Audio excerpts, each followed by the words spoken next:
آپ اب دیکھو، اگر یہ رات کی بات ہے،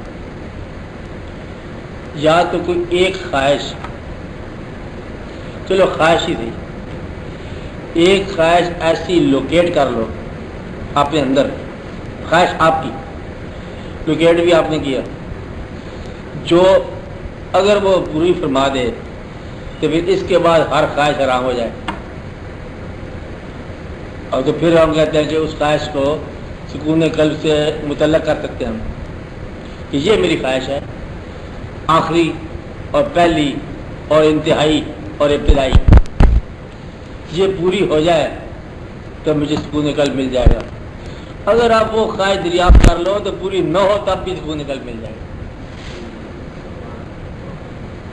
جب تک وہ آپ نے خواہش دریافت نہیں کی ہے، جتنی مرضی خواہشات پوری کرتے رہو یا وہ ٹوٹتی رہیں سکون قلب میں. تو گویا کہ سکون قلب یہ ہے ایک واحد خواہش کا دریافت کرنا جو باقی تمام خواہشات اس کے ہاں قربان ہو جائیں. دریافت کر لینا، اگر وہ دریافت کر لیا اپنی خواہش پوری ہو جائے تب سکون قلب ہے، نہ پوری ہو جائے تب سکون قلب. تو گویا کہ سکون قلب جو ہے یہ اپنے اندر پھیلاؤ کی خواہش کو سمیٹنے کا نام ہے. پھیلاؤ جو ہے نا اس کو سمیٹا جائے. ہم بعض اوقات نیکی کے نام پہ بے سکون ہو جاتے ہیں، جی میں تو نیکی کے لیے مسجد بنا رہا ہوں، اس کے لیے اینٹیں درکار ہیں، کوئی گارا چاہیے، میں ایسے ہی پریشان ہوں. اے مسجد کے نام پہ، مسجد اللہ کی، انتظام اللہ کا، اپنی ہستی کے اندر رہ کے کر. ہستی سے باہر اپنے آپ کو تو بوجھ ڈال رہا ہے، جبکہ اللہ تعالیٰ نے کہا ہے کہ میں کسی انسان کو اس کی استعداد سے زیادہ بوجھ نہیں ڈالتا. تو وہ آپ کا کام ہی نہیں مسجد بنانا. آپ البتہ نماز پڑھ لیں، مسجد بنانا ہمت نہیں ہے تو کیا کر لو، نماز کی تو ہمت ہے نا وہ کر لو. اگر بہت قیمتی کپڑے نہیں ہیں چلو سادہ کپڑے میں نماز پڑھ لو. مدعا تو یہ ہے کہ آپ اپنی استعداد کے اندر رہ کے تو ایک نہ ایک خواہش یہ زندگی کے اندر بڑی سزا ہے ماڈرن مین کو.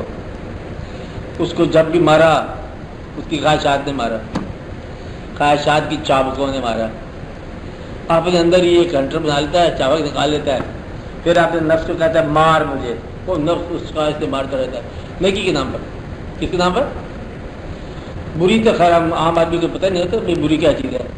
اکثر جو حجاب ہے وہ یہ ہے کہ نیکی کے نام پہ اپنے آپ کو مبتلا کرنا، جس نیکی کا اسے شعور نہیں ہے، جس نیکی کی اسے اجازت بھی نہیں ہے، ایسی نیکی کا پرچارک بن جائے جس نیکی کا سیاق و سباق اسے پتہ نہیں ہے، دوسرا پتہ نہیں کیا کر رہا ہے، اس کو خام خواہ تم ایک کام میں لگاؤ جو کام کے لیے وہ بنا نہیں ہے. تو ہم یہ سمجھتے ہیں شاید یہ نیکی ہے کہ کسان کو اس کے ہل چلانے سے منع کر دینا، اسے عبادت گاہ میں داخل کر دینا تو نظام عالم بھوکا مر جائے گا.